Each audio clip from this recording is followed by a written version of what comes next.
Tenemos este motor de Mercedes-Benz, es un sedán, lo vamos a cambiar, ¿verdad? Y hay una cuestión que a veces uno cuando vienen motores así siempre tiene que revisar, aparte de que sea, ¿cómo se llama? Adentro que no tenga demasiado sarro, ¿verdad?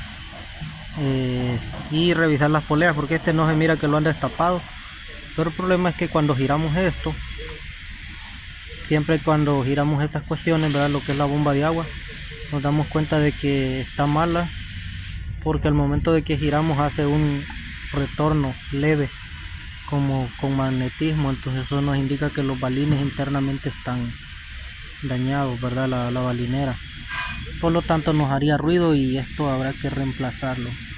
Este también, porque este se escucha bastante mal. Ahí les dejo pues de consejito. Seguimos.